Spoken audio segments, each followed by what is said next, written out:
Ladies and gentlemen, please welcome the President of El Salvador, Nayib Bukele.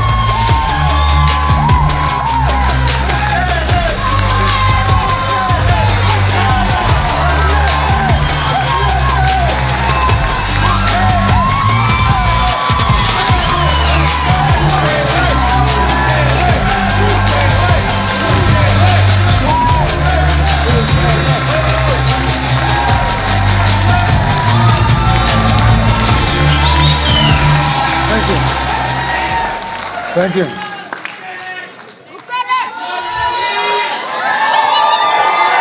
Thank you, thank you. Thank you very much. Gracias, gracias. Thank you, thank you. Gracias, muchas gracias, muchas gracias. Thank you, everyone. Thank you, everyone. Thanks. Let's have a seat. Thank you. Let's have a seat. Thank you.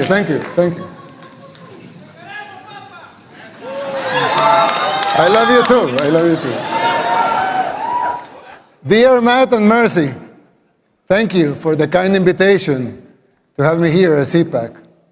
It is truly an honor to be here just a few days after our presidential and legislative elections, which, by the way, they pulverized the opposition. Yes. They say globalism comes to die at CPAC. I'm here to tell you that in El Salvador, it's already dead.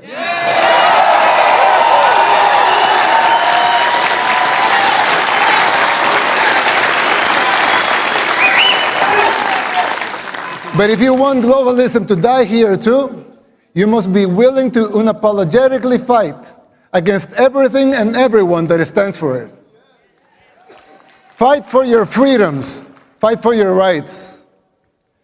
The next president of the United States must not only win an election, he must have the vision, the will, and the courage to do whatever it takes. And above all, he must be able to identify the underlying forces that will conspire against him. These dark forces are already taking over your country. You may not see it yet, but it's already happening. You don't see it as clearly because people are designed to see linear changes, not exponential ones.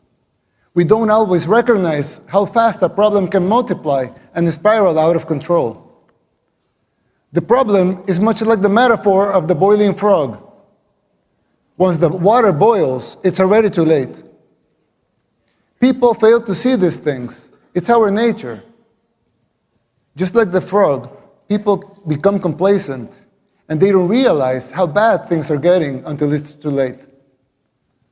While I know, of course, El Salvador is a lot smaller country, setting aside the differences, there's a similarity with what is happening here in the United States. We also had many apparently isolated problems in the 60s and the 70s, and we failed to realize as a country the severity of them until it became a civil war. By the time we reacted, it was already too late. We were already boiled like the frog. And it took us 50 years, 2 wars, 250,000 lives, and a third of our population displaced, and a near miracle to get our country back. And you.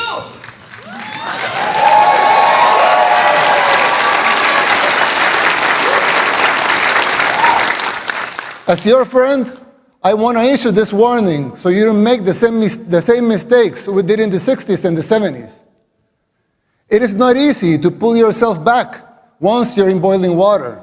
In fact, all the experts said it was impossible. And besides, you don't want to wait 50 years and maybe hope for a miracle to get out of hell. You can still jump before the water boils. Some might say I'm exaggerating, but we can clearly see the signs of a declining society because our own hit rock bottom decades ago. It's like when we see someone getting sick. First, it's maybe just stomachache, or a headache, or a small fever. But if you don't deal with the disease, it will only get worse, and then it may be too late. Even after our first war in El Salvador, we failed again to look into the signs of the second civil war that was coming, the gang war. After 1 million people fled the first war, a lot of them came to live in ghettos here in the United States, where the gangs were formed. When former President Clinton deported a lot of those gang members without telling us they were gang members, they were criminals. They roamed free and recruited young people, thousands of young Salvadorans, to join the gangs. At first, they seemed like petty criminals, but they began to change and transform until they became the unscrupulous terrorists that we know today. Most of them even perform satanic rituals, and this has been well documented. The government back then didn't deal with the disease, nor did the next administration, nor did the ones after that. The disease that had begun with mild symptoms got worse and worse. It became a cancer that seemed incurable. We are already seeing these symptoms in the United States. Big cities in decline like Baltimore, Portland, New York, just to name a few. Places where crime and drugs have become the daily norm, and even accepted and promoted by the government. How many young people have you lost to the streets of Philadelphia or San Francisco, to fentanyl? Did we see these apocalyptic sights 15, 10, 5 years ago? Can you imagine how it will be in the next 5, 10, or 15 years? The same thing was happening in El Salvador. In the span of less than a decade, gangs took control of all the country and our society. They evolved into a parallel government, controlling elections and even political parties. Every aspect of the daily life of most people was controlled by the gangs. Murder capital of the world is a tragic title to hold. Getting rid of that was the bare minimum we had to achieve in order to even start thinking about rebuilding our country.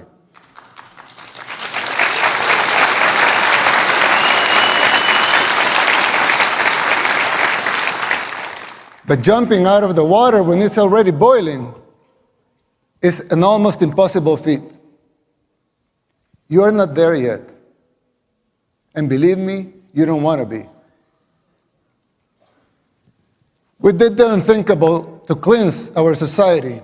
We arrested the terrorists, but we have to remove corrupt judges and corrupt attorneys and prosecutors.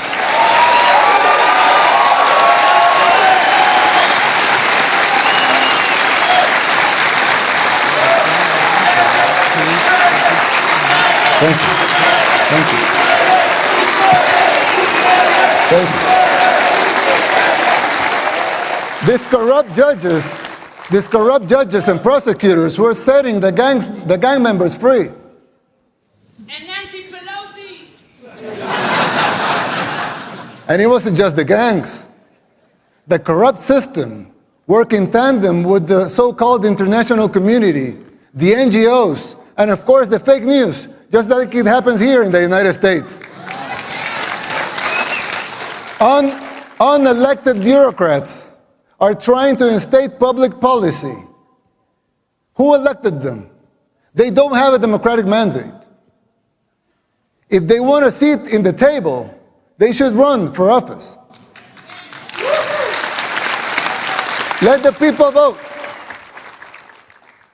It will not be a pretty sight for them if the elections are free and fair. I mean, who elected Soros to dictate public policy and laws? Why does he feel entitled to impose his agenda? Let me tell you something. Soros and his cronies hit a brick wall in El Salvador.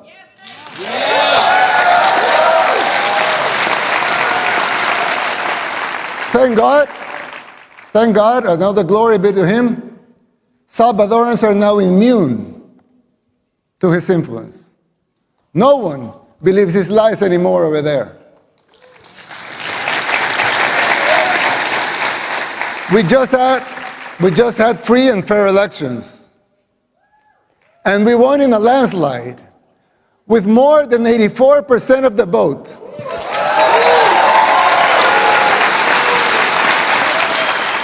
Let that sink in. More than 84% of the people voted to continue our policies. Our victory is unprecedented in the history and modern democracies in the world. They also gave us a supermajority in Congress, more than that. 54 seats out of 60.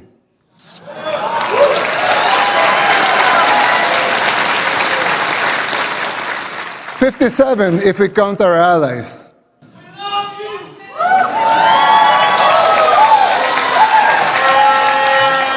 That's 95% of Congress.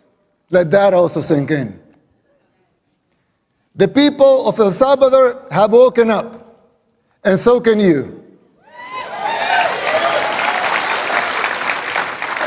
The global elites, they hate our success, and they fear yours. The people's free will to choose their leaders is something they despise because they cannot control that. You have experienced this firsthand here in the United States. The global elites control the mainstream media. They finance campaigns, district attorneys, to mention a few. They abuse their powers. They persecute political opponents. In El Salvador, we don't weaponize our judicial system to persecute our political opponents. A practice that may sound familiar to you, but we don't do that there. And who's the dictator? The global elites in the media, they work in conjunction. They run some stories and publish them, same pictures to reinforce their agendas. You're no strangers to that here in the United States. We deal with that in El Salvador too. That is the free press that they talk about? Please. I always criticize the defenders of institutionalism. Not because I don't think strong institutions are paramount and necessary for a democracy, but because I find them very hypocritical. They don't seem to have the same standards for themselves as they are trying to impose on others.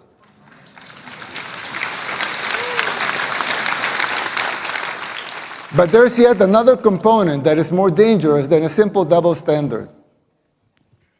Institutions were created to serve the people and not the other way around.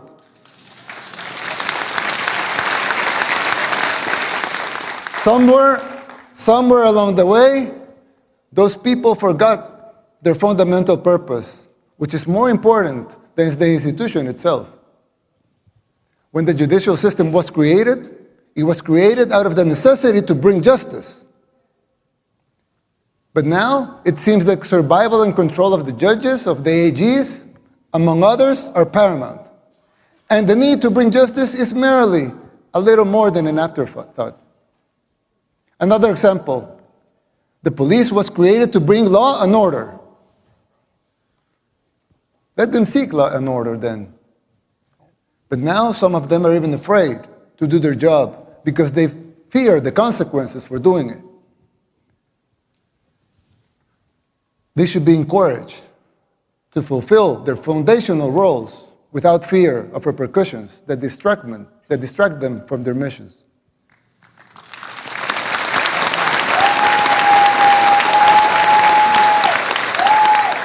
If the police was created to bring law and order, let them bring law and order.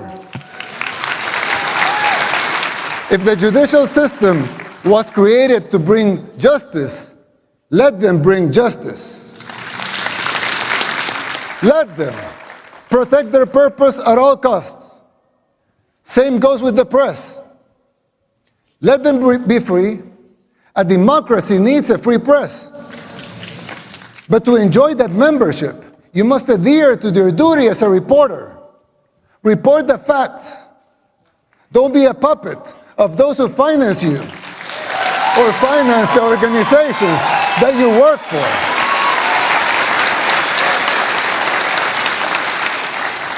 Your freedom of speech will always be protected. We believe in free speech. Everyone here believes in free speech. Your free speech will always be protected. But don't call yourself a journalist if you're just an activist.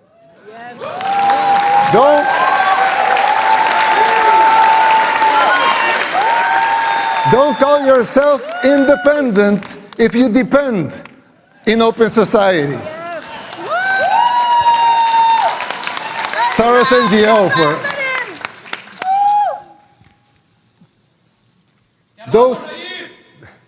those sacred institutions have morphed away from the reason they were created. We should not defend those institutions for the sake of being institutions. Instead, we should defend the principles that created those institutions in the first place.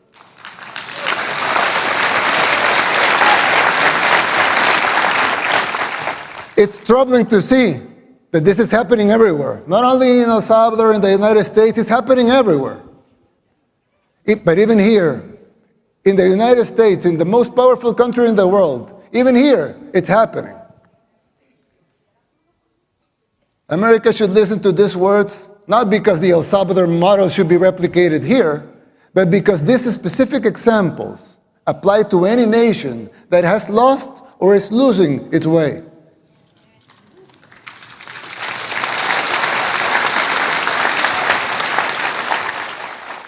Ask yourself why this is happening, who is supporting it, and whether it is by ignorance or by choice. And fight it. Fight it with all your heart and soul. And be the beacon of hope. And be the beacon of hope that your founding fathers, with all their faults like every human being has, dreamt for your country.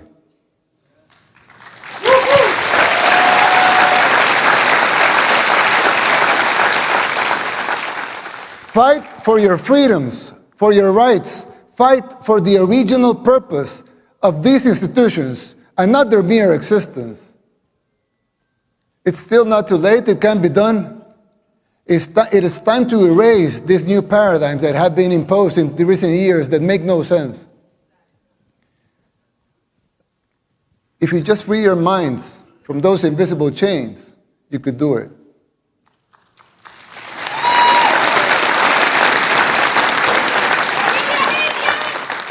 This shift is an extremely dangerous trend that undermines these institutions.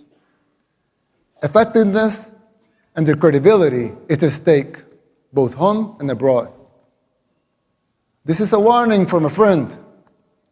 You should adhere to their foundational principles and purposes and denounce this new institutionalism. Now, you would think that's it. As it wasn't enough, right?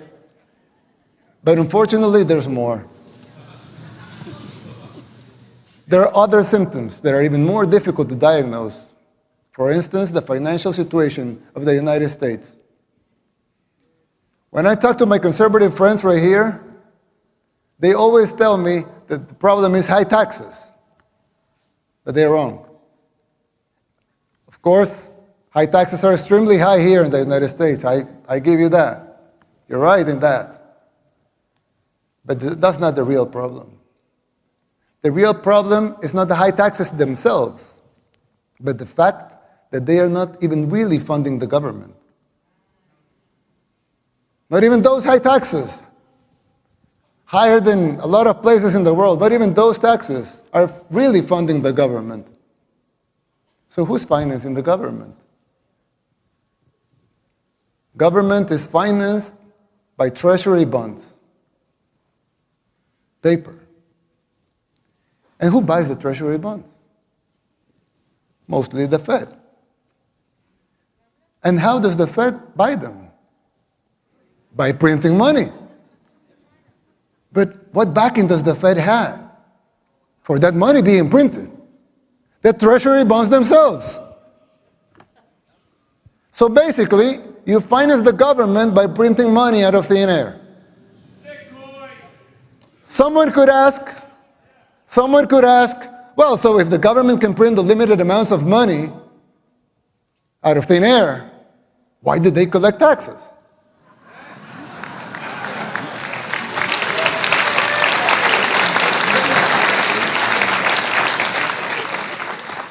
I mean, in theory, it would make sense, right? If they can print unlimited amounts of money, why would they need taxes for? The answer is simple, but it's very shocking. The real problem is that you pay high taxes only to uphold the illusion that you are funding the government, which you are not. It's shocking, but it's true. The government is funded by money printing, paper backed with paper, a bubble that will inevitably burst. The situation is even worse than it seems, because if most Americans and the rest of the world were to become aware of this farce, confidence in your currency would be lost, the dollar would fall, and the Western civilization with it. If the next president of the United States doesn't make the necessary policies and structural changes, sooner or later that bubble will burst. There's still time. You don't have to make the same mistakes we did in the 60s and the 70s. You can still jump before the water boils. Winning the election isn't enough to solve these problems. They will not simply go away as a consequence of an electoral result. It would take a total re-engineering of the government, top to bottom. It will entail making difficult decisions, like the ones we made in El Salvador since 2019, and they're already paying off. It will be hard. The system will push back. But you have the right to determine your own fate.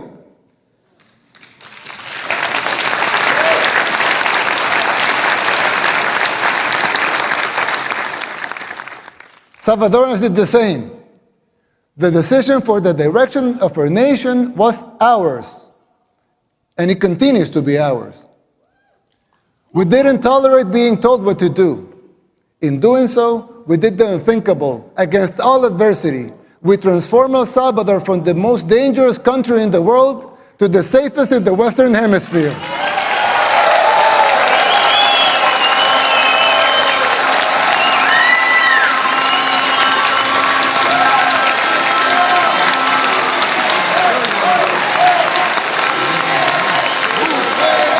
Thank you.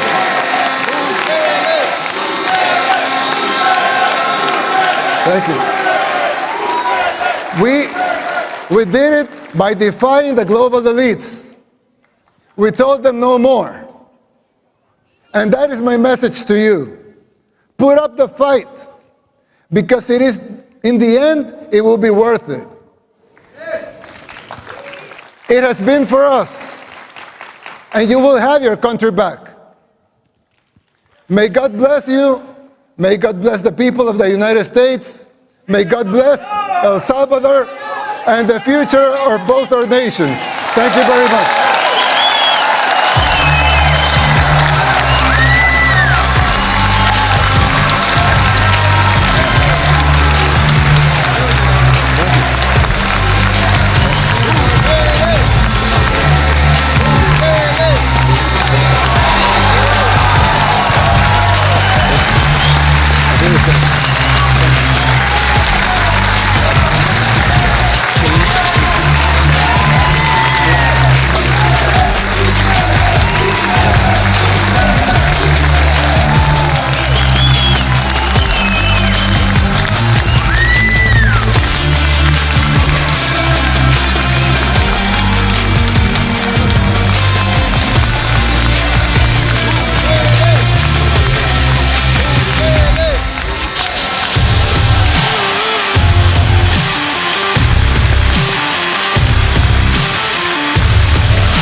Ladies and gentlemen, thank you for attending today's sessions at CPAC 2024.